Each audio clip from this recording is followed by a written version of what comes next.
एक प्राचीन कथा के अनुसार ऋषि मैत्रेय ने विदुर की जिज्ञासा शांत करते हुए बताया, विदुर, तुम असल में यमराज हो। मांडव ऋषि के शाप के कारण तुम्हें इस मानवीय जन्म में एक दासी पुत्र के रूप में जीवन बिताना पड़ा है। विदुर ने शाप के पीछे के कारण जानने की उत्सुकता प्रकट की तो ऋषि ने एक रोचक कहानी सुनाई। कहानी कुछ यूं थी। कुछ चोर राजा के खजाने से धन चुराकर भाग रहे थे।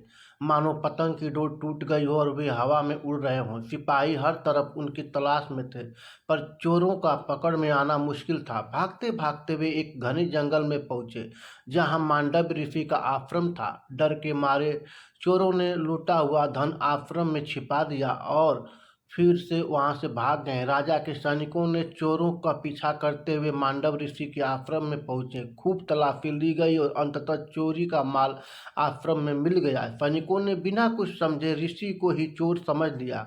उन्हें पकड़कर राजा के सामने ले आया गया। राजा ने सारी बात सुनने के बाद ऋषि को फांसी की सजा सुना दी।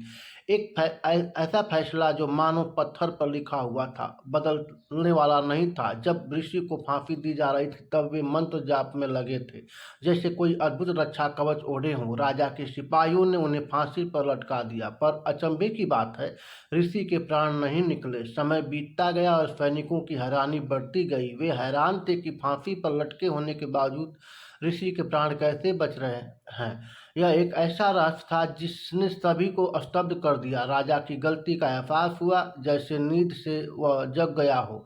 तुरंत उन्होंने मांडव ऋषि से क्षमा मांगी। मन में पछतावे का सागर उमड़ पड़ा, पर ऋषि का क्रोध शांत होने को तैयार नहीं था। उन्होंने राजा से कहा, मैं तुम्हें क्षमा कर सकता हूँ महाराज, पर यमराज की क्रूरता को मैं क्षमा नहीं कर सकता। यह अन्याय मैं कैसे सह सकता हूँ। उन्हें दंड अवश्य मिलेगा। तपोबल से ओतप्रोत ऋषि सीधे यमराज के धाम पहुंच गए। यमलोक का माहौल भारी था, जैसे किसी अदृश्य भूत चाल से पहले का सन्नाटा हो। मांडव ऋषि ने यमराज से सीधा सवाल दागा, मैंने कोई पाप नहीं किया, फिर यह मृत्युदंड क्यों। यमराज थर्रा गए। ऋषि को कोपाग्नि से उन्हें सिंहासन ही जलने लगा। उन्होंने डरते डरते बताया, ऋषिवर, बचपन में आपने एक तितली को कांटा चुभाया था, उसी कर्म का फल है। पर मांडव ऋषि के तर्क का जवाब यमराज के पास नहीं था। ऋषि ने कहा, शास्त्रों का स्पष्ट मत है, अज्ञानवश किया गया पाप स्वयं स्वप्न में दंडित होता है। आपने शास्त्रों का उल्लंघन किया है, इसलिए यमराज आपको श्राप है। आप मनुष्य योनि में एक दासी पुत्र के रूप में जन्म लेंगे।